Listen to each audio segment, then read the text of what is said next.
Sejam todos muito bem-vindos. Este é o nosso canal Universo da Mulher e aqui é sua amiga Anita Castro. Nós estamos começando mais um Evangelho no Lar.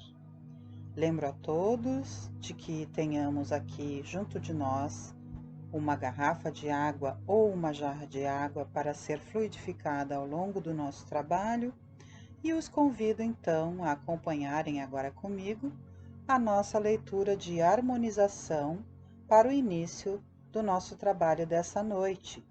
Essa leitura de harmonização é do livro Momentos de Ouro, psicografado pelo nosso querido Francisco Cândido Xavier, e nos chega então pelo espírito da nossa querida Maria Dolores, e é Convite à Caridade.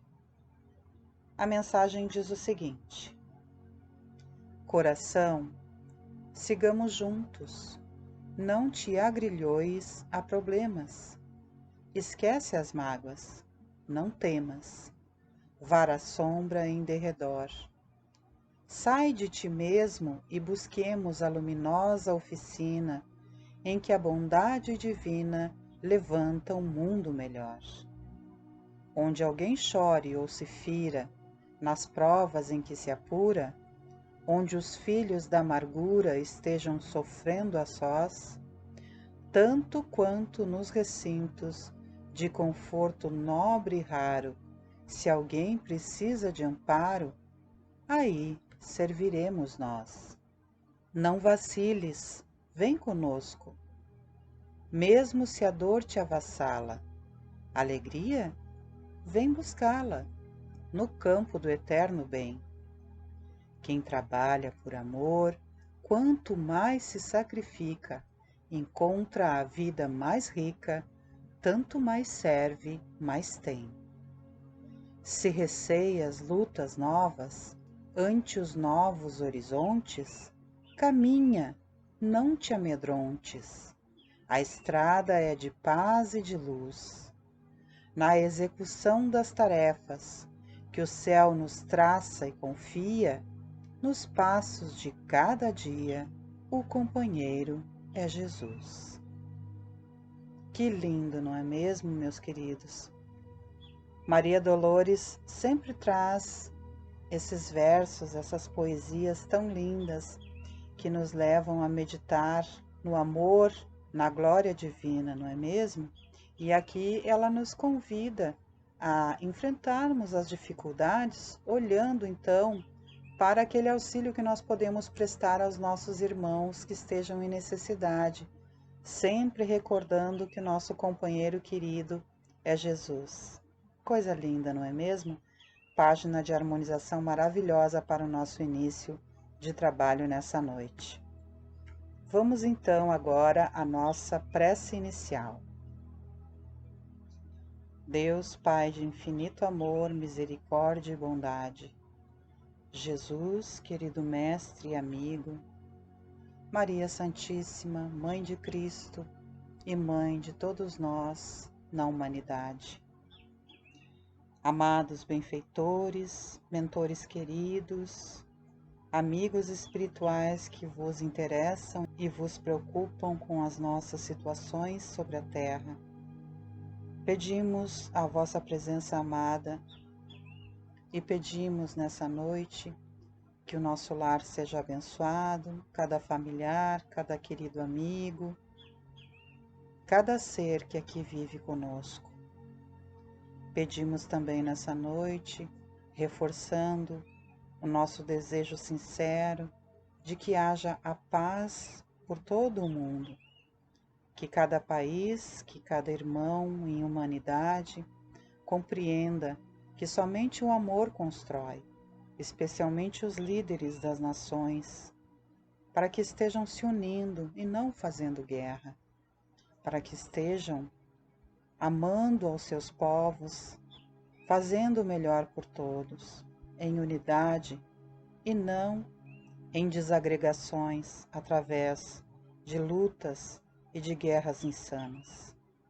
Que as bênçãos e as misericórdias divinas estejam sobre cada dirigente de cada nação e sobre cada uma das pessoas desses povos todos, de todos nós da humanidade. Que haja paz, que haja bem, que haja luz, que haja harmonia, que haja dignidade, respeito uns para com os outros. E que assim seja pelo amor divino, que é manifesto em todos os momentos. Que nós, como humanidade, estejamos mais abertos a esse amor.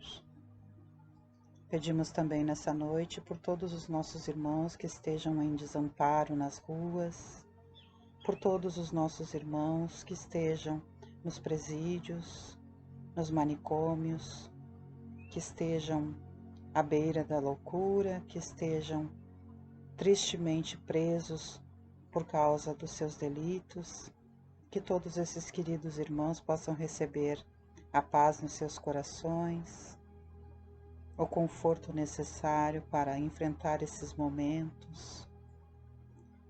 Pedimos também nessa noite pelos doentes que estejam em seus lares, em clínicas e hospitais, para que recebam os lenitivos necessários para a sua cura, para que possam ter o conforto para o enfrentamento desses momentos. Pedimos também nessa noite por todos aqueles que estejam passando por alguma dificuldade financeira ou material, que possam arranjar empregos para sustentar as suas famílias, para ter a dignidade do dia a dia, que as portas lhes sejam abertas, para que eles possam ter uma vida mais abençoada, podendo suprir as necessidades dos seus lares. Pedimos também que os queridos amigos e mentores, que Deus, que Jesus Cristo, que Nossa Senhora possam estender as bênçãos que estão sendo iluminadoras sobre o nosso lar, também aos lares dos nossos vizinhos, a todo o nosso bairro e, quiçá, ainda além, expandindo essa luz do amor do Evangelho no lar por todas as localidades que assim for possível espalhar. Agradecemos por esse momento e vamos então agora, sob essas bênçãos, estudar e ouvir a palavra do Evangelho. Meus amados, nessa noite nós vamos estudar então e ler aqui, receber as bênçãos divinas do capítulo 4 do livro O Evangelho segundo o Espiritismo, que fala que ninguém poderá ver o reino de Deus se não nascer de novo. Nós vamos ler as palavras iniciais que estão testificadas na Bíblia, não é mesmo? Que é colocada aqui no início de cada capítulo, e depois nós vamos ler: a reencarnação fortalece os laços de família, ao passo que a unicidade da existência os rompe. E logo após Instruções dos Espíritos, onde trata dos limites da encarnação e a necessidade da encarnação. Jesus, tendo vindo às cercanias de Cesareia de Filipe, interrogou assim seus discípulos: que dizem os homens com relação ao Filho do Homem? Quem dizem que eu sou? Eles lhe responderam: dizem uns que és João Batista, outros que Elias, outros que Jeremias, ou algum dos profetas. Perguntou-lhe Jesus: e vós, quem dizeis que eu sou? Simão Pedro, tomando a palavra, respondeu: tu és o Cristo, o Filho do Deus vivo. Replicou-lhe Jesus: bem-aventurado és, Simão, filho de Jonas, porque não foram a carne nem o sangue que isso te revelaram, mas meu Pai que está nos céus. Esta palavra está em Mateus capítulo 16, versículos do 13 ao 17, e em Marcos capítulo 8, versículos do 27 ao 30. Nesse ínterim, Herodes, o tetrarca, ouvira falar de tudo o que fazia Jesus e seu espírito se achava em suspenso, porque uns diziam que João Batista ressuscitara dentre os mortos, outros que aparecera a Elias, e outros que um dos antigos profetas ressuscitara. Disse então Herodes: Mandei cortar a cabeça de João Batista. Quem é então esse de quem ouço dizer tão grandes coisas? E ardia por vê-lo. Esta palavra está em Marcos, capítulo 6, versículos do 14 ao 16, e em Lucas, capítulo 9, versículos do 7 ao 9. Após a transfiguração, seus discípulos então o interrogaram desta forma: Por que dizem os escribas ser preciso que antes volte Elias?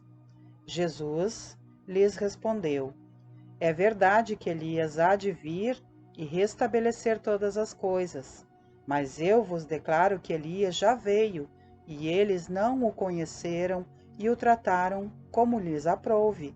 É assim que farão sofrer o Filho do Homem. Então seus discípulos compreenderam que fora de João Batista que ele falara. Mateus 17, 10 a 13 e Marcos 9, de 11 a 13. Agora nós vamos passar a ler a partir do item 18 deste mesmo capítulo, que fala: a reencarnação fortalece os laços de família, ao passo que a unicidade da existência os rompe. Os laços de família não sofrem destruição alguma com a reencarnação, como o pensam certas pessoas. Ao contrário, tornam-se mais fortalecidos e apertados. O princípio oposto, sim, os destrói. No espaço, os espíritos formam grupos ou famílias entrelaçados pela afeição, pela simpatia e pela semelhança das inclinações. Ditosos, por se encontrarem juntos, esses espíritos se buscam uns aos outros. A encarnação apenas momentaneamente os separa, porquanto, ao regressarem à erraticidade, novamente se reúnem como amigos que voltam de uma viagem. Muitas vezes até uns seguem a outros na encarnação, vindo aqui reunir-se numa mesma família ou num mesmo círculo, a fim de trabalharem juntos pelo seu mútuo adiantamento. Se uns encarnam e outros não, nem por isso deixam de estar unidos pelo pensamento. Os que se conservam livres velam pelos que se acham em cativeiro. Os mais adiantados se esforçam por fazer que os retardatários progridam. Após cada existência, todos têm avançado um passo na senda do aperfeiçoamento. Cada vez menos presos à matéria, mais viva se lhes torna a afeição recíproca, pela razão mesma de que, mais depurada, não tem a perturbá-la o egoísmo, nem as sombras das paixões. Podem, portanto, percorrer assim ilimitado número de existências corpóreas, sem que nenhum golpe receba a mútua estima que os liga. Está bem visto que aqui se trata de afeição real, de alma a alma, única que sobrevive à destruição do corpo, porquanto os seres que neste mundo se unem apenas pelos sentidos, nenhum motivo têm para se procurarem no mundo dos espíritos. Duráveis somente o são as afeições espirituais. As de natureza carnal se extinguem com a causa que lhes deu origem. Ora, semelhante causa não subsiste no mundo dos espíritos, enquanto a alma existe sempre. No que concerne às pessoas que se unem exclusivamente por motivo de interesse, essas nada realmente são umas para as outras. A morte as separa na terra e no céu. A união e a afeição que existem entre pessoas parentes são um índice da simpatia anterior que as aproximou. Daí vem que, falando-se de alguém cujo caráter, gostos e pendores nenhuma semelhança apresentam com os dos seus parentes mais próximos, se costuma dizer que ela não é da família. Dizendo-se isto, enuncia-se uma verdade mais profunda do que se supõe. Deus permite que nas famílias ocorram essas encarnações de espíritos antipáticos ou estranhos, com o duplo objetivo de servir de prova para uns e para outros de meio de progresso. Assim, os maus se melhoram pouco a pouco ao contato dos bons e por efeito dos cuidados que se lhes dispensam. O caráter deles se abranda, seus costumes se apuram, as antipatias se esvaem. É desse modo que se opera a fusão das diferentes categorias de espíritos, como se dá na Terra com as raças e os povos. O temor de que a parentela aumente indefinidamente em consequência da reencarnação é de fundo egoístico. Prova, naquele que o sente, falta de amor bastante amplo para abranger grande número de pessoas. Um pai que tem muitos filhos ama-os menos do que amaria a um deles se fosse único? Mas tranquilizem-se os egoístas. Não há fundamento para semelhante temor. Do fato de um homem ter tido 10 encarnações, não se segue que vai encontrar no mundo dos espíritos 10 pais, 10 mães, 10 mulheres e um número proporcional de filhos e de parentes novos. Lá encontrará sempre os que foram objeto de sua afeição, os quais se lhe terão ligado na terra a títulos diversos e talvez sob o mesmo título. Vejamos agora as consequências da doutrina anti-reencarnacionista. Ela necessariamente anula a preexistência da alma, sendo estas criadas ao mesmo tempo que os corpos, nenhum laço anterior há entre elas, que nesse caso serão completamente estranhas umas às outras. O pai é estranho a seu filho. A filiação das famílias fica assim reduzida à só filiação corporal, sem qualquer laço espiritual. Não há então motivo algum para quem quer que seja glorificar-se de haver tido por antepassados tais ou tais personagens ilustres. Com a reencarnação, ascendentes e descendentes podem já se terem conhecido, vivido juntos, amado, e podem reunir-se mais tarde a fim de apertarem entre si os laços de simpatia. Isso quanto ao passado. Quanto ao futuro, segundo um dos dogmas fundamentais que decorrem da não reencarnação, a sorte das almas se acha irrevogavelmente determinada após uma só existência. A fixação definitiva da sorte implica a cessação de todo o progresso, pois desde que haja qualquer progresso, já não há sorte definitiva. Conforme tenham vivido bem ou mal, elas vão imediatamente para a mansão dos bem-aventurados ou para o inferno eterno. Ficam assim imediatamente e para sempre separadas e sem esperança de tornarem a juntar-se, de forma que pais, mães e filhos, maridos e mulheres, irmãos, irmãs e amigos jamais podem estar certos de se ver novamente. É a ruptura absoluta dos laços de família. Com a reencarnação e progresso, a que dá lugar, todos os que se amaram tornam a encontrar-se na terra e no espaço, e juntos gravitam para Deus. Se alguns fraquejam no caminho, esses retardam o seu adiantamento e a sua felicidade, mas não há para eles perda de toda a esperança. Ajudados, encorajados e amparados pelos que os amam, um dia sairão do lodaçal em que se enterraram.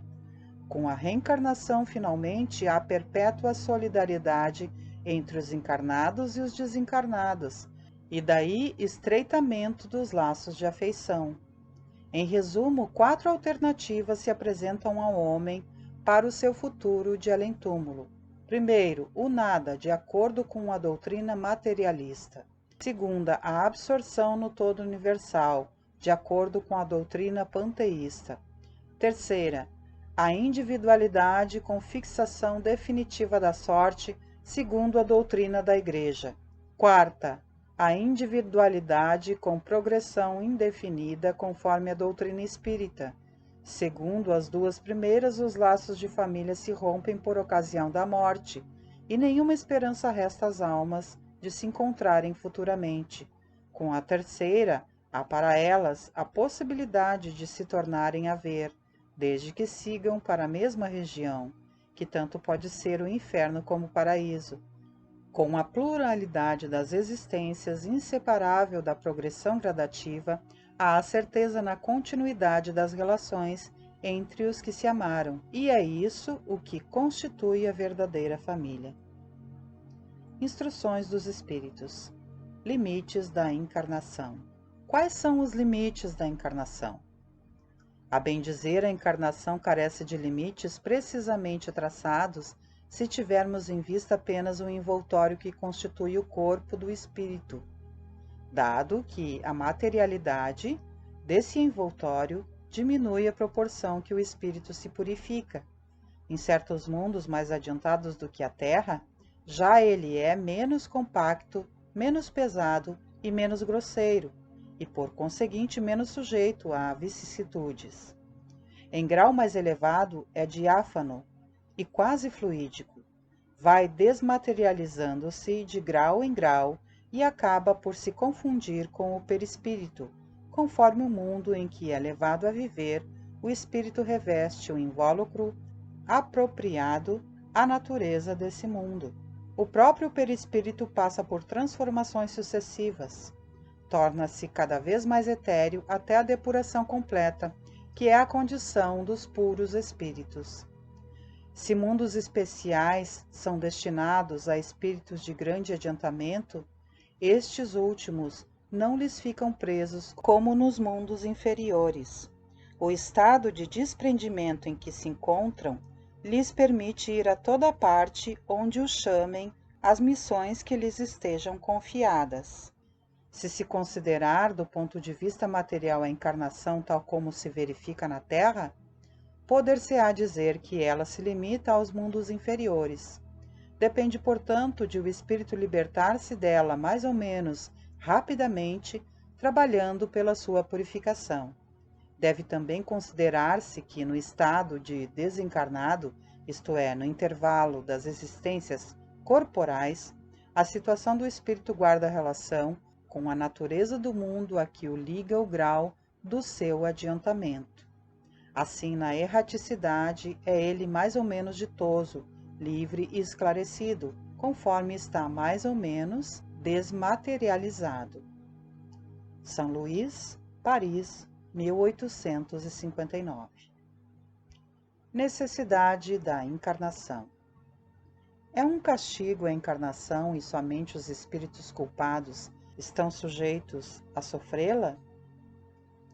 A passagem dos espíritos pela vida corporal é necessária para que eles possam cumprir, por meio de uma ação material, os desígnios cuja execução Deus lhes confia.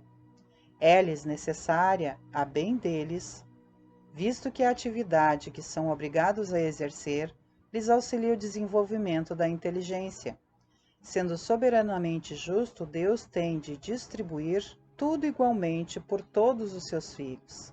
Assim é que estabeleceu para todos o mesmo ponto de partida, a mesma aptidão, as mesmas obrigações a cumprir e a mesma liberdade de proceder.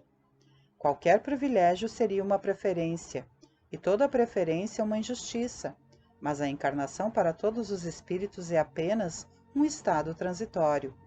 É uma tarefa que Deus lhes impõe quando iniciam a vida, como primeira existência do uso que farão do livre-arbítrio.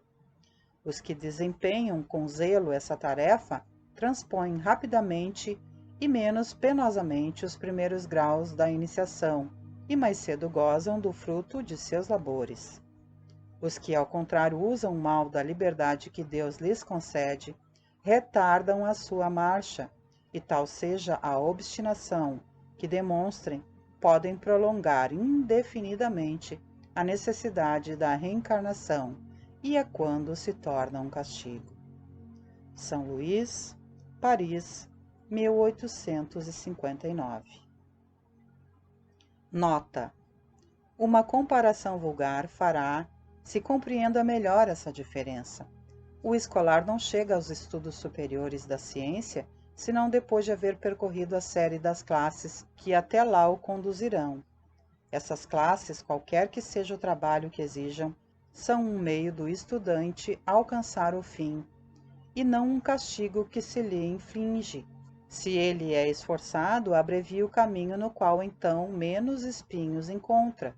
Outro tanto não sucede aquele a quem a negligência e a preguiça obrigam a passar duplamente por certas classes. Não é o trabalho da classe que constitui a punição. Esta se acha na obrigação de recomeçar o mesmo trabalho. Assim acontece com o homem na terra. Para o espírito do selvagem, que está apenas no início da vida espiritual, a encarnação é um meio de ele desenvolver a sua inteligência.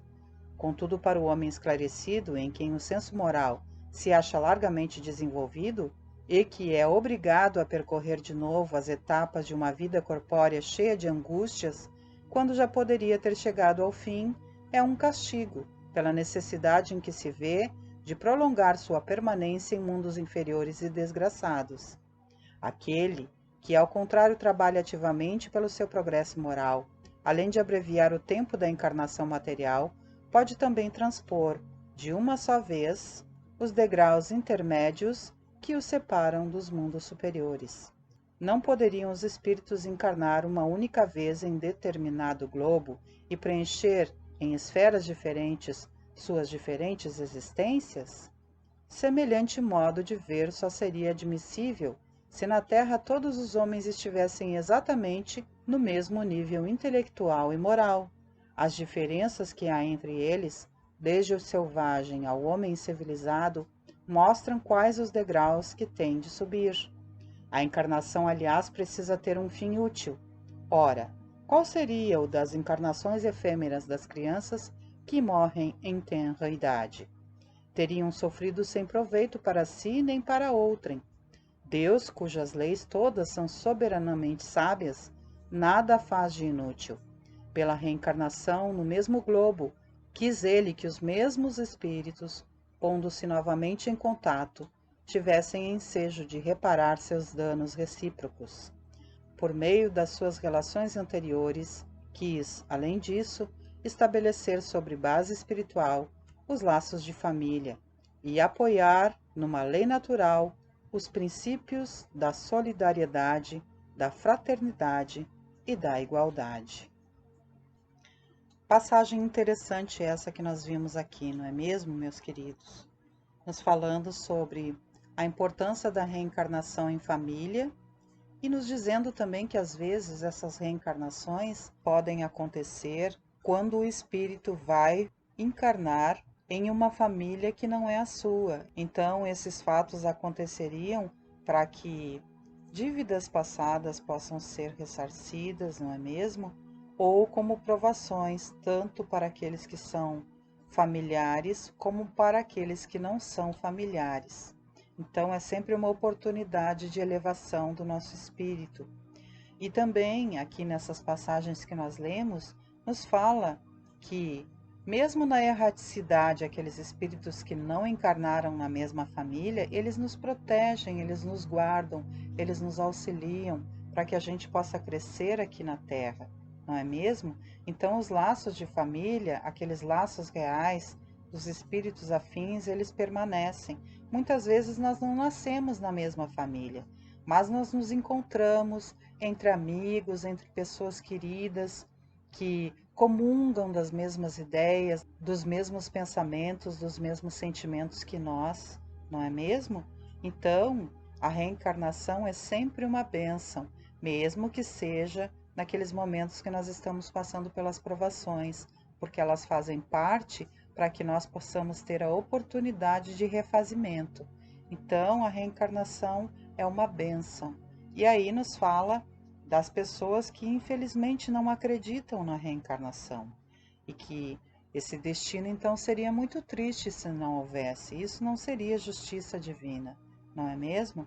E o Deus, Pai, Mãe que nós conhecemos é justiça, é amor. Então sempre nos proporciona a todos nós, desde o nosso início, como espíritos ignorantes que somos lá nos nossos primórdios, a todos nós temos a oportunidade de encarnar e de buscar a nossa melhoria através das nossas atitudes, dos nossos atos do dia a dia para que a gente possa encontrar-se um dia encarnando em mundos de maior elevação, não é mesmo?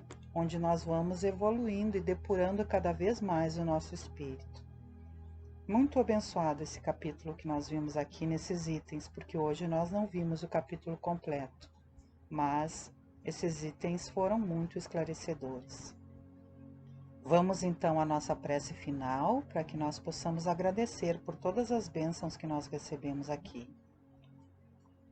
Ó Deus de amor e justiça, Maria Santíssima, Mãe de Jesus e de todos nós da humanidade, querida Senhora do amor, Jesus, amado Mestre, amado Guia, amado Governador do planeta Terra, benfeitores queridos, mentores amados que vos preocupam com as nossas situações, com o nosso estado aqui na Terra, nós vos agradecemos a vossa presença amada, agradecemos pela condução das palavras tão abençoadoras que recebemos desde a nossa harmonização até agora o fim, e vos pedimos que as vossas bênçãos permaneçam sobre os nossos lares, os nossos queridos, e também que se expanda sobre toda a nossa vizinhança, por todo o nosso bairro e quiçá ainda além, conforme o desejo do Altíssimo Poder,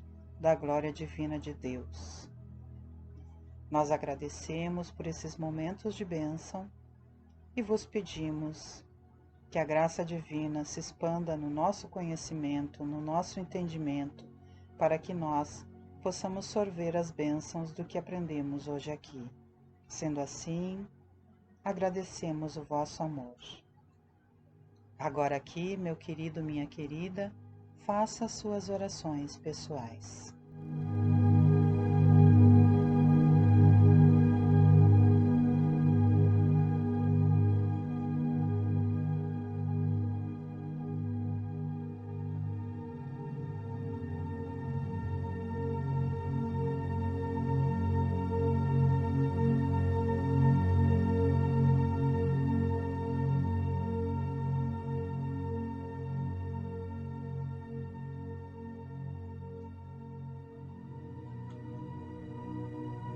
Assim sendo, com os nossos corações muito agradecidos, damos por encerrados nossos trabalhos do Evangelho no Lar nesta noite abençoada. Podem beber agora aqui um pouco da água que foi fluidificada ao longo do trabalho do culto no lar. Recordem-se então de guardar a água que sobrar na geladeira para poder consumir com a família ou individualmente. Sou grata a todos, a todas, por estarem aqui comigo, nesses momentos agradáveis e abençoadores para todas as nossas famílias, para os nossos lares e para além, para os nossos irmãos por quem nós intercedemos com amor. E vos convido para que na próxima semana, na quarta-feira, às 21 horas, estejamos aqui novamente reunidos.